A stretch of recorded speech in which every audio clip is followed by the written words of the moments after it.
구약성경 창세기 32장 22절부터 30절까지를 봉독합니다. 그 밤에 야곱은 일어나서 두 아내와 두 여종과 11 아들을 데리고 야복 나루를 건넜다. 야곱은 이렇게 식구들을 인도하여 개울을 건너보내고 자기에게 딸린 모든 소유도 건너보내고 난 다음에 뒤에 홀로 남았는데 어떤 이가 나타나 야곱을 붙잡고 동이 틀 때까지 씨름을 하였다. 그는 도저히 야곱을 이길 수 없다는 것을 알고서 야곱의 엉덩이 뼈를 쳤다. 야곱은 그와 씨름을 하다가 엉덩이 뼈를 다쳤다. 그가 날이 새려고 하니 놓아달라고 하였지만 야곱은 자기에게 축복해 주지 않으면 보내지 않겠다고 떼를 썼다. 그가 야곱에게 물었다. 너희의 이름이 무엇이냐? 야곱이 대답하였다. 야곱입니다. 그 사람이 말하였다. 내가 하나님과도 겨루어 이겼고 사람과도 겨루어 이겼으니 이제 내 이름은 야곱이 아니라 이스라엘이다. 야곱이 말하였다. 당신의 이름이 무엇인지 가르쳐 주십시오. 그러나 그는 어찌하여 나의 이름을 묻느냐 하면서 그 자리에서 야곱에게 축복하여 주었다. 야곱은 내가 하나님의 얼굴을 직접 뵙고도 목숨이 이렇게 붙어 있구나 하면서 그곳 이름을 브니엘이라고 하였다. 아멘. 이것은 하나님의 말씀입니다. 성경에는 수많은 인물들이 등장합니다. 그 가운데는 그냥 짤막하게만 언급되고 지나가는 사람들이 대부분입니다만 경우에 따라서는 한 사람에 대해서 꽤 많은 분량으로 자세히 소개되는 경우들도 있습니다. 아마 그중 가장 많이 나오는 인물은 누구일까요? 아마 모세일 것입니다. 구약성경 출애굽기부터 신명기까지 4권의 책이 전부 다 모세의 이야기니까요. 제가 직접 세보진 않았습니다만 가장 많지 않겠습니까? 4권의 책에서 연속해서 등장하니까. 오늘은 모세 이야기를 하려는 것이 아니고요.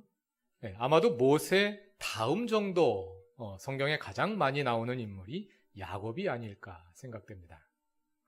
야곱의 이야기는 창세기 25장부터 50장까지, 물론 그 전체가 다 야곱의 이야기는 아닙니다만 상당히 많은 분량에 걸쳐서 그의 출생과 어린 시절, 결혼과 출산, 그 이후의 사회생활, 그리고 이 세상을 떠나는 마지막 순간까지 인생의 전 과정이 자세하게 기록되어 있습니다. 아마 성경에 나오는 인물들 가운데 야곱처럼 다채로운 모습을 보여주는 사람도 드물 것입니다.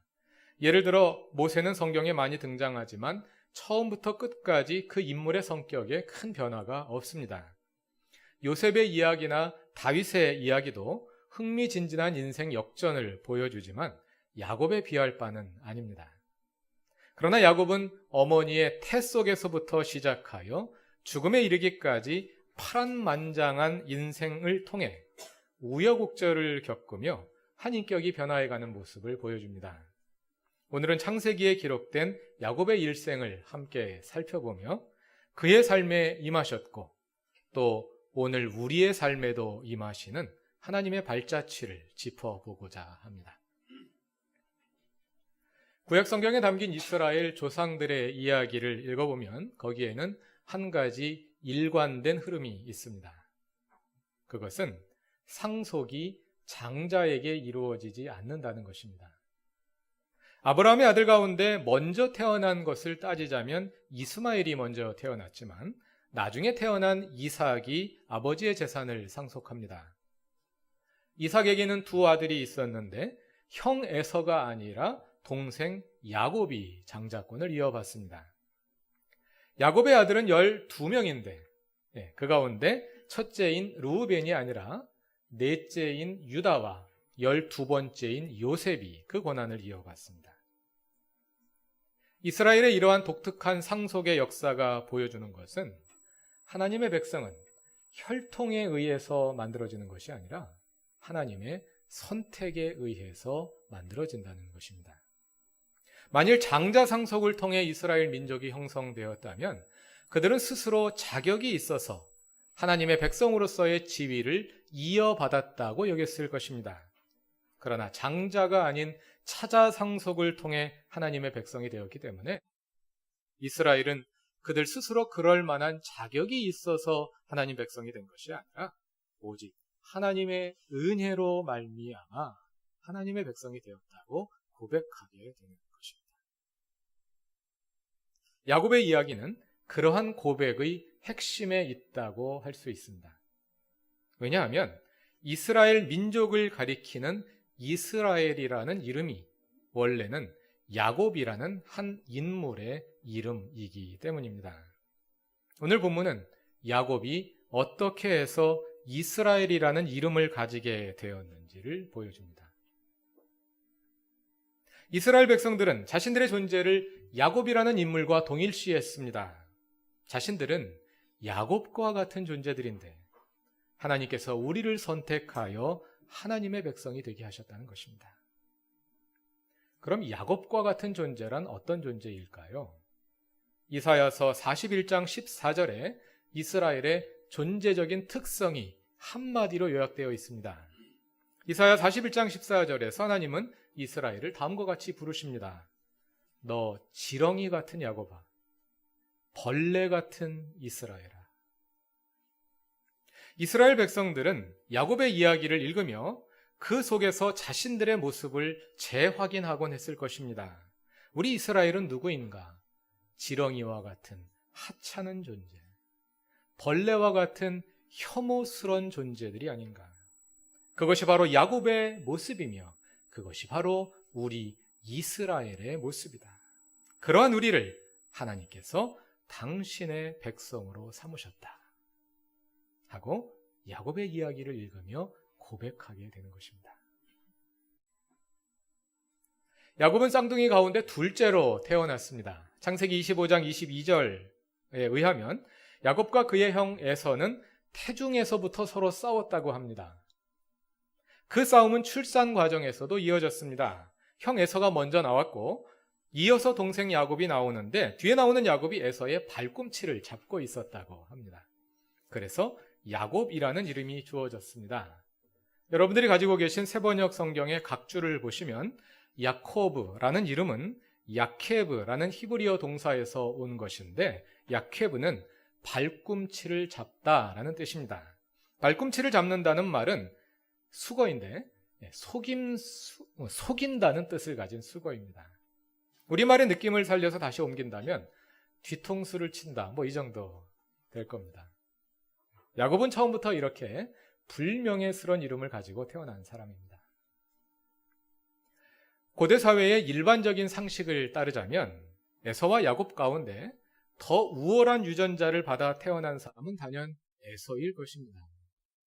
그는 살결이 붉고 온 몸이 털로 덮인 야성적인 상남자였습니다. 자라난 후에도 에서는 날쌘 사냥꾼이 되어 들판에서 살았습니다. 반면 야곱은 외모와 성격이 여성적이어서 주로 집안에 머무르곤 했습니다. 오늘날에는 그런 것들이 다 개성과 능력으로 받아들여지고 과거에는 여성의 분야에 속했던 요리사나 간호사나 미용사나 패션 디자이너 같은 분야에서 두각을 나타내는 남성들이 많이 있습니다. 만일 야곱이 지금 태어났다면 그 나름대로의 블루오션을 개척하면서 나름 성공한 사람이 되었을 것입니다. 그러나 시대를 잘못 타고난 덕에 야곱은 그 사회에서 열등한 존재로 간주될 수밖에 없었습니다. 야곱은 그러한 열등한 위치에 만족하지 않고 끊임없이 신분 상승을 시도합니다. 그런데 자기 힘으로는 도저히 에서를 당해낼 재주가 없으므로 소위 잔머리를 굴리게 되고 일반적인 관습의 틀 속에서는 이길 방법이 없기 때문에 남을 속여서 룰을 어기면서 목표를 이루려 하게 됩니다. 그러한 야곱의 싸움이 엄마의 태 속에서 이미 시작된 것입니다. 아마도 에서가 힘이 세고 활동적이다 보니 어머니의 태 속에서부터 활개를 쳤을 것입니다. 반면에 야곱은 자궁 속의 그 좁은 공간에서부터 에서에게 밀리고 치이면서 열등한 존재로 지내야 했을 것입니다. 그러나 야곱은 포기하지 않고 끊임없이 싸우며 에서를 이기려 드는데 힘으로는 이길 방법이 없다 보니 결국 뒤꿈치를 잡는 방법, 즉 속이는 방법을 선택하게 된 것입니다. 이처럼 창세기 25장에 나오는 야곱과 에서의 출생 이야기는 야곱 이야기 전체의 서론으로서 앞으로 이어질 야곱의 생애를 예시해 주고 있습니다. 출생 이야기 바로 다음에 이어지는 장면에서 야곱은 이미 그의 야심을 드러내기 시작합니다. 창세기 25장 27절 이하입니다. 하루는 에서가 사냥을 나갔다가 허기진 채로 집에 들어왔는데 마침 야곱은 죽을 끓이고 있습니다. 에서는 배가 너무 고파서 야곱에게 죽을 좀 달라고 합니다. 야곱은 그 순간을 기회로 활용합니다. 그는 에서에게 이렇게 말합니다. 형, 죽을 먹고 싶다면 이 죽과 형이 가진 맏아들의 권리를 맞바꿉시다. 에서가 대답합니다. 야, 나는 지금 죽을 지경인데 맏아들의 권리가 뭐 그리 대수냐? 그러자 야곱이 다시 말합니다. 그럼 맏아들의 권리를 나에게 넘기겠다고 맹세하시오. 그렇게 해서 에서는 죽 한 그릇에 맏아들의 권리를 동생에게 넘기게 됩니다. 이 장면에서 맏아들의 권리를 대하는 에서와 야곱의 태도를 보면 이 세상에서 특권이라는 것이 향유되는 방식을 읽어낼 수 있습니다.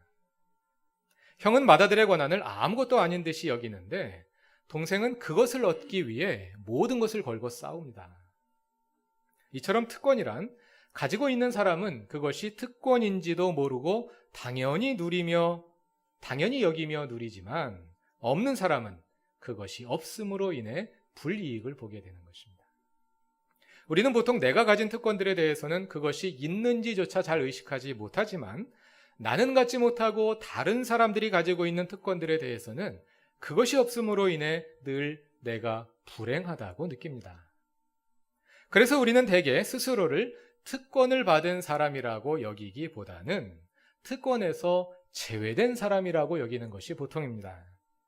또 특권을 인식하고 있을지라도 사실은 내가 받은 많은 특권들 가운데 일부를 인식하는 데 불과한 것이 일반적입니다. 그것이 바로 특권이라는 것입니다. 에서는 우월한 유전자를, 우월한하고 유전자가 합해서 유월이 됐습니다.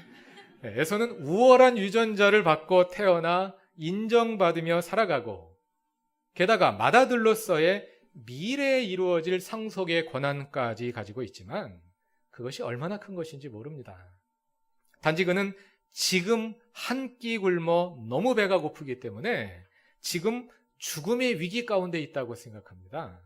그래서 내가 지금 죽을 지경인데 맏아들의 권리가 뭐 그리 대수냐 이렇게 말하는 것입니다. 이후의 이야기들은 대부분 여러분들이 잘 알고 계실 것입니다. 나이가 들어 야곱은 연로하신 아버지를 속이고 형 에서의 축복을 가로챕니다. 그 일로 인해 야곱을 향한 에서의 원하는 깊어만 가고 그를 죽이려고 기회를 노리게 됩니다. 이를 염려한 부모는 야곱을 멀리 밧단 아람에 살고 있는 외삼촌에게 보내어서 형의 분노를 피하게 합니다. 야곱은 외삼촌의 집에 피해 가서 20년을 함께 살면서 4명의 아내를 통해 11명의 아들을 낳고 큰 부자가 됩니다. 물론 그 사이에도 많은 우여곡절이 있었습니다. 그것은 어릴 적과 같은 싸움의 연속이었습니다. 이 사람들과도 싸워야 했고 저 사람들과도 싸워야 했고 그렇게 싸움으로 이루어지는 것이 야곱의 인생이었습니다. 그 20년이 지난 후 야곱은 외삼촌 라반을 떠나 독립하여 온 가족들과 재산을 이끌고 다시 고향으로 돌아오게 됩니다. 오늘 우리가 함께 읽으신 본문은 그렇게 야곱의 귀향길에서 일어난 일을 기록합니다. 야곱은 큰 부자가 되고 한 가정을 이루어 금이 환영을 하고 있습니다. 그런데 집으로 돌아가는 야곱의 마음은 기쁨보다는 불안과 염려로 가득 차 있습니다. 왜 그렇겠습니까? 형 에서 때문입니다. 비록 20년 전의 일이긴 하지만 야곱은 에서의 축복을 가로챈 후에 형의 살해 위협을 피해 밧단 아람으로 갔던 것이기 때문입니다. 야곱은 지금 에서의 마음이 어떤 상태일지, 그동안 분노가 좀 사그라들었을지, 아니면 여전히 살기등등하여 자신을 죽이려 들지 노심초사하고 있습니다. 그래서 창세기 32장 3절을 보면 야곱은 먼저 심부름꾼을 보내서 에서의 동향을 살피게 합니다. 심부름꾼들이 에서에게 갔다가 돌아옵니다. 그런데 그들이 가져온 소식은 야곱을 더 긴장하게 만듭니다. 에서가 부하 400명을 거느리고 지금 야곱을 만나러 오고 있다는 것입니다. 야곱은 이제 두려움과 걱정 속에서 본격적으로 에서를 만날 대비를 합니다. 그 대비를 하는 모습을 보면 야곱이 얼마나 치밀하고 용이 주도한 사람인지를 알 수 있습니다. 32장 7절 이하를 보면 야곱은 먼저 자기 일행과 양떼와 소떼와 낙타떼를 두 패로 나눕니다. 에서가 와서 한 패를 치면 그 사이 나머지 패라도 피하게 해야겠다는 속셈이었습니다.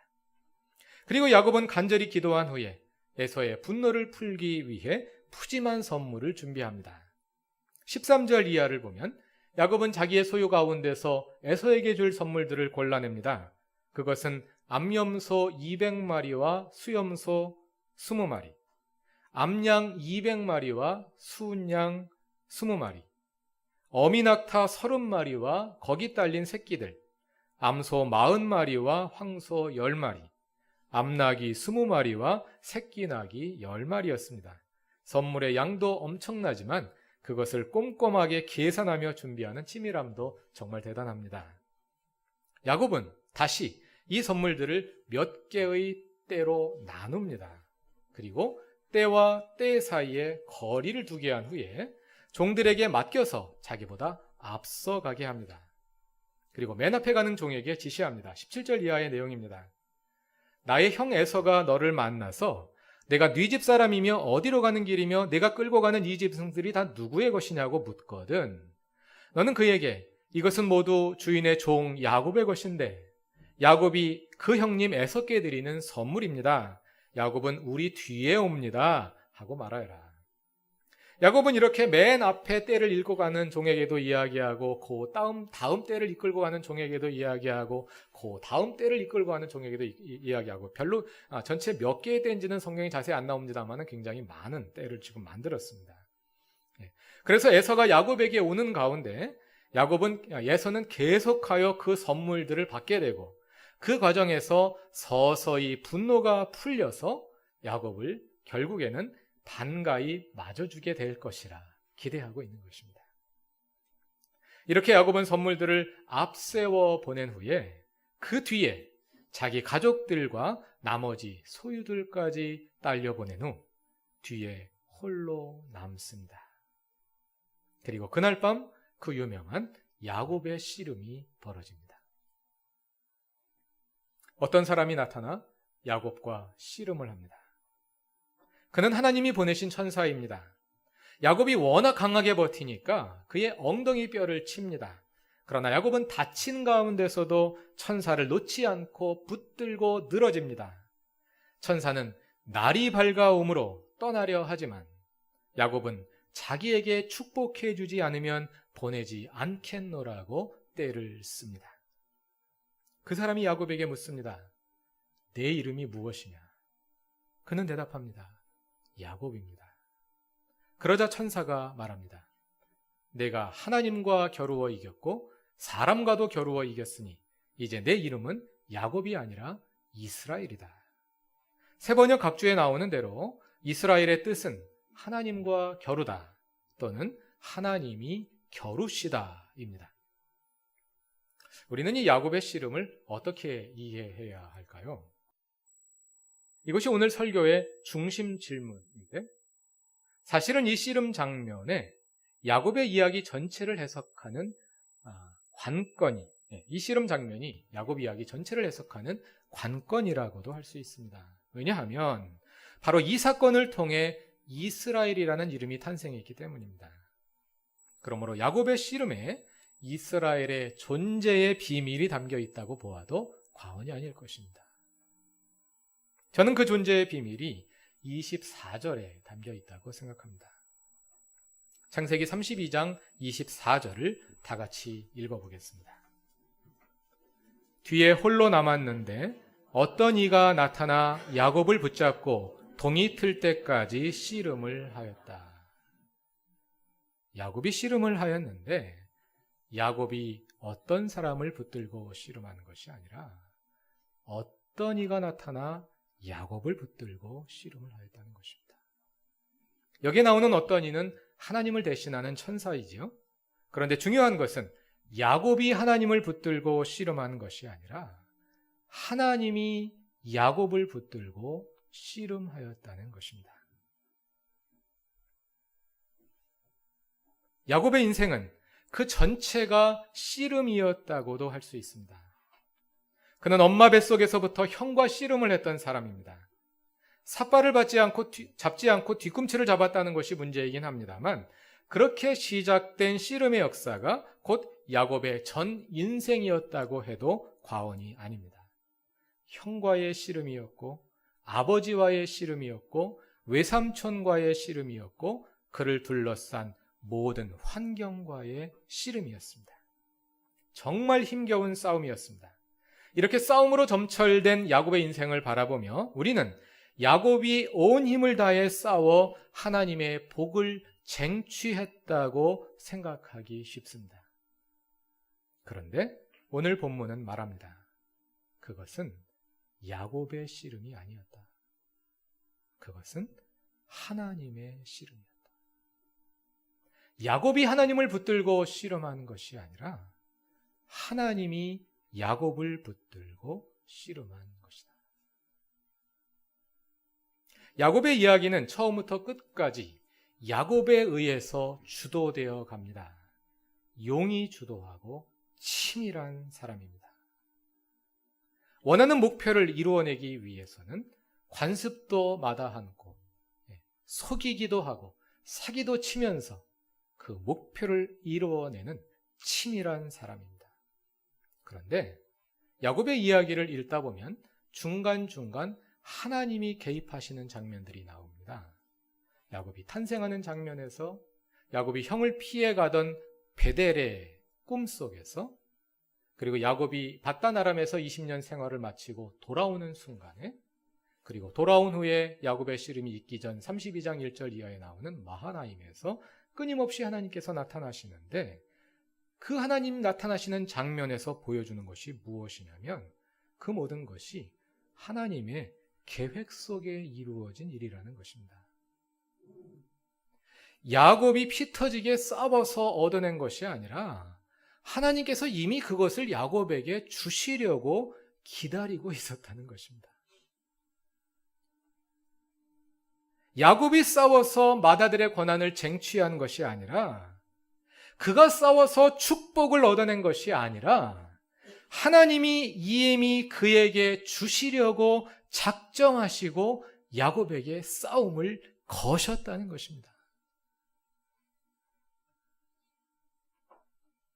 그런데 다시 32장 본문으로 돌아와서 28절을 보시면 이 싸움에서 야곱이 하나님과 겨루어 이겼다고 말합니다. 어떻게 사람이 하나님과 겨루어 이길 수가 있습니까? 근본적으로 불가능한 일이겠지요. 그럼에도 불구하고 야곱이 하나님과 겨루어 이길 수 있었던 것은 그것이 야곱이 건 싸움이 아니라 하나님이 거신 싸움이었기 때문입니다. 하나님께서 지려고 작정하고 싸움을 거셨기 때문에 하나님이 그 싸움을 내주려 작정하고 야곱과 싸우셨기 때문에 야곱이 하나님을 이길 수 있는 것입니다. 하나님께서 야곱과 대항해 싸우면서 동시에 야곱을 위해서 싸우시는 것입니다. 하나님이 한 손으로는 우리를 공격하시면서 동시에 다른 손으로는 우리를 방어해 주시는 것입니다. 하나님이 우리와 싸우시면서 동시에 하나님이 우리 대신 하나님 자신과 맞서서 싸우시는 것입니다.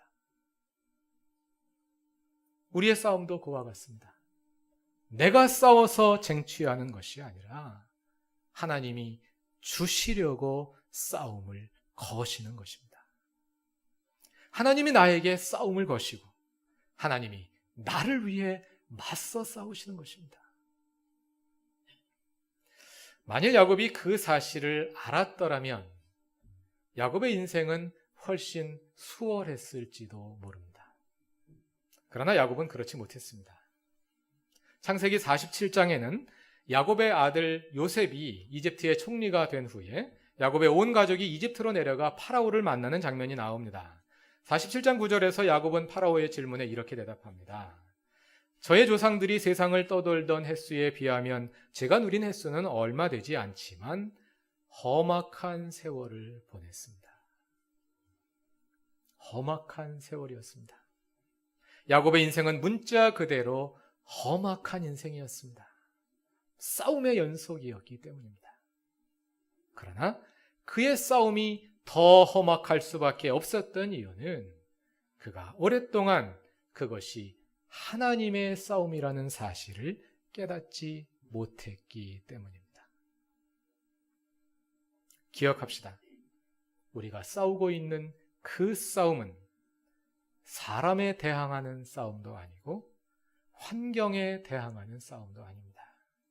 그것은 하나님과의 싸움입니다. 하나님이 거신 싸움이고 하나님께서 우리 대신 싸워주시는 싸움입니다. 아마도 하나님은 우리의 삿발을 붙드신 채 찡긋 한눈을 감아 우리에게 윙크를 날리고 계실지도 모릅니다. 아빠와 씨름을 하는 어린 아이처럼 당당하게 그 싸움에 임하시기 바랍니다. 그리고 이 밤이 지날 때까지 그 삿발을 붙들고 늘어지시기 바랍니다.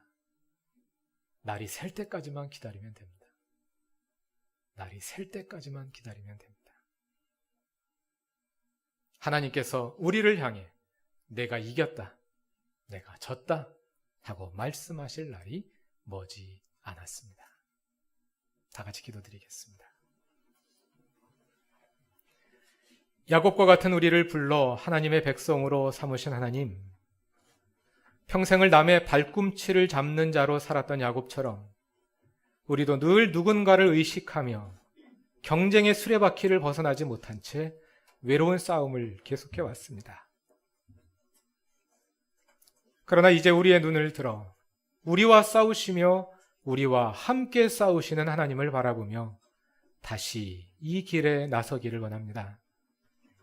함께 싸우는 주님을 보지 못하고 나 홀로 외로이 그 싸움에서 좌절하거나 절망하지 않게 하옵소서. 내 힘으로 이루려 어리석은 싸움을 계속하지도 않게 하시고 거기에서 물러서지도 않게 하옵소서. 하나님과 겨루어 이긴 야곱처럼 우리도 새 이름으로 새 존재로 다시 태어나게 하옵소서. 예수님의 이름으로 기도드립니다. 아멘.